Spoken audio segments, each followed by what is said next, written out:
आज जीके पढ़ने बैठते हैं तो आपके सामने ये मैप होना ही होना चाहिए, ठीक है, होना ही होना चाहिए, ठीक है। अब अगर ये मैप आपके सामने रहता है तो बिहार जीके को पढ़ने और समझने में काफी आसानी हो जाती है, ठीक है। अब यहाँ पे अगर देखें तो बिहार शब्द की जब हम बात करते हैं तो दिमाग में कई प्रकार के क्वेश्चन आते हैं, है ना, बहुत सारी चीजें चलती हैं और आपके एग्जामिनेशन में वैसे पूछा तो कई बार गया भी है और बड़ा कॉमन सा हो चुका है अब, लेकिन फिर भी एक क्वेश्चन आता है जब भी हम नया नया पढ़ना शुरू करते हैं कि जो बिहार है, बिहार शब्द की उत्पत्ति कैसे हुई और बिहार को बिहार के नाम से ही क्यों जाना गया, है ना। तो यहाँ पर एक बड़ा क्वेश्चन जो राइज होता है वो है आपका ये कि क्या आपने कभी सोचा है कि हमारे राज्य का नाम बिहार कैसे पड़ा। तो चलिए इसी मुद्दे पे बात करते हैं कि बिहार का नाम बिहार कैसे पड़ा। तो बहुत सारी पिछली जो स्टोरी है वो कहती है कि बिहार, चूंकि आप जानते हैं कि जैन और बुद्ध, है ना, जैन और बौद्ध दो धर्मों की जन्मभूमि कहलाती है, ठीक है। इन दोनों धर्मों की जन्मभूमि के साथ खास तौर पर हमारा जो बिहार है ये जाना जाता है अपने है ना, जाना जाता है अपने क्या कहते हैं, बौद्ध धर्म के विचरण के लिए, ठीक है। हाँ जी, सबसे ज्यादा अगर पूरे भारत में बौद्ध धर्म की शुरुआत और बौद्ध धर्म को फैलाने का काम अगर किसी ने किया है तो वो हमारा बिहार है, ठीक है। ऐसा तो यहाँ पर कहते हैं कि जब गौतम बुद्ध हुआ करते थे तो उनके जो अनुयायी थे यहाँ पर विचरण करते थे वो, और उनके विचरण करने के कारण ही ये क्षेत्र जाना गया बिहार के नाम से। और वही बिहार, मतलब वही जो बिहार था, शब्द बिहार, वो धीरे धीरे चेंज होकर के अब जाना जाता है बिहार के नाम से, ठीक है। ऐसा तो सबसे पहले ध्यान दीजिए कि यहाँ पर हमारा जो बिहार है, बिहार का मतलब क्या होता है। तो बिहार हमारे संस्कृत और पाली भाषा के शब्द बिहार से मिलकर के बना है, जिसका मतलब होता है निवास स्थान या मठ का क्षेत्र, ठीक है। हाँ जी, निवास स्थान या मठ। अब इसे कान लगा करके सुनते चलिए, इधर उधर की बातें नहीं। हाँ, ठीक है। ऐसा तो इसका निवास स्थान या मठ इसका नाम पड़ा, मतलब इसका मतलब होता है। इसके अलावा अगर देखा जाए तो चूंकि आप जानते हैं कि बड़ी संख्या में आपके बौद्ध धर्म के जो अनुयायी हैं यहाँ पे निवास करते थे, जिस कारण से यहाँ पर आपके बौद्ध विहार, मठ और शिक्षण केंद्र की स्थापना की गई थी। और इनकी स्थापना के पीछे खास तौर पर देखा जाता है अशोक को। तो राजा अशोक के कारण बड़ी संख्या में यहाँ पे बौद्ध विहार, मठ और शिक्षण केंद्र स्थापित किए गए थे। शिक्षण केंद्रों में भी अगर देखें तो 3 शिक्षण केंद्र काफी मशहूर थे। सबसे पहला आपका नालंदा विश्वविद्यालय, दूसरा विक्रमशिला विश्वविद्यालय और तीसरा आपका उदंतपुरी विश्वविद्यालय। इन तीनों ही विश्वविद्यालय अपने आप में काफी अनोखे थे, लेकिन सबसे ज्यादा जो मशहूर है वो है आपका नालंदा विश्वविद्यालय।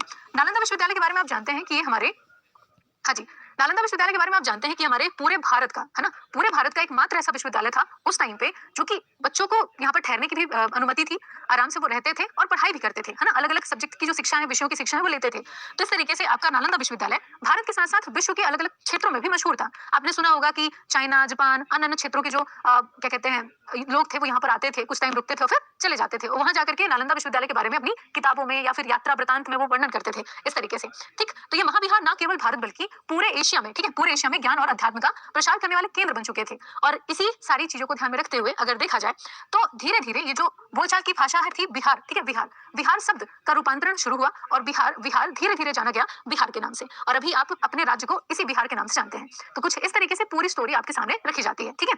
ऐसे अगर आप महाजनपद की बात करें तो महाजनपद में मगध का क्षेत्र, आपके बिहार के अंदर 3 महाजनपद हुआ करते थे, जिनमें से पहला था आपका मगध, दूसरा था आपका वज्जी और तीसरा था आपका अंग का क्षेत्र, ठीक है, अंग का क्षेत्र।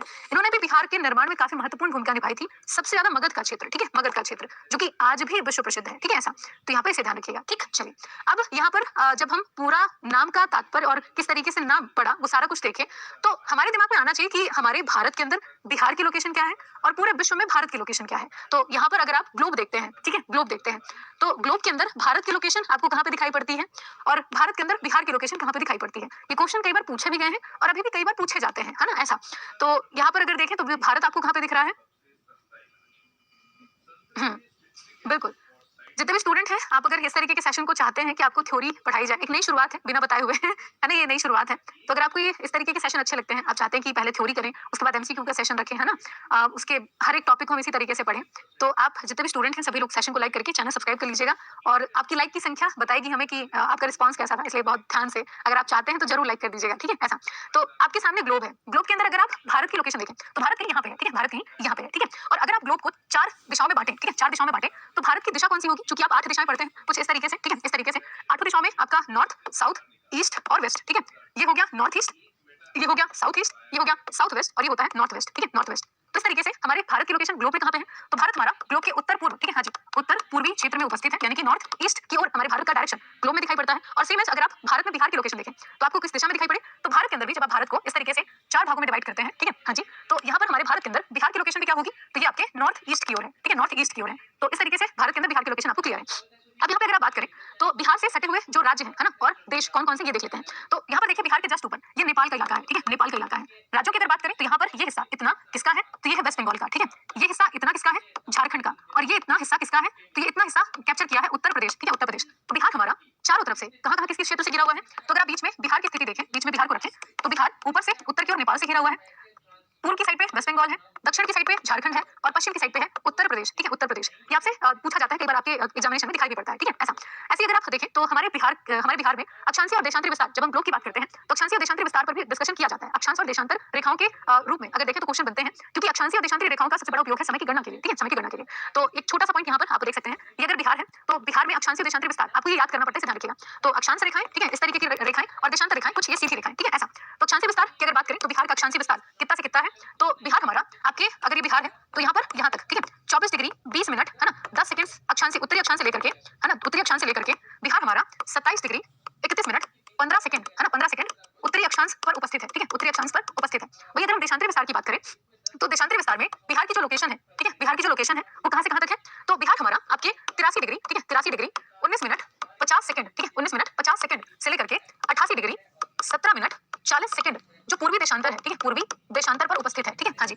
तो पूर्वी देशांतर से लेकर के, हाँ जी, तो 83 डिग्री 19 मिनट 50 सेकंड पूर्वी देशांतर से लेकर के बिहार की लोकेशन 88 डिग्री 17 मिनट 40 सेकंड पूर्वी देशांतर तक आपको दिखाई पड़ती है। ठीक है, ऐसा। ऐसे फिर आपसे क्वेश्चन पूछा जाता है कि बिहार की, ठीक है, बिहार की उत्तर दक्षिण से उत्तर की दूरी कितनी है और पूर्व से पश्चिम की दूरी कितनी है ना, इस तरीके से। तो बिहार की उत्तर से दक्षिण की ओर दूरी कितनी है, तो ये है 345 किलोमीटर की, और पूर्व से पश्चिम की दूरी कितनी है, तो 483 किलोमीटर की। ठीक है, 483 किलोमीटर की। तो ये छोटे छोटे पॉइंट आपसे ऐसे ही पूछे जाते हैं। अक्षांशीय और देशांतरी विस्तार पूछा जाता है, उत्तर और दक्षिण की, उत्तर से दक्षिण और पूर्व से पश्चिम की ओर की जो लंबाई चौड़ाई है वो आपसे पूछी जाती है। तो आप इस तरीके से याद कर सकते हैं।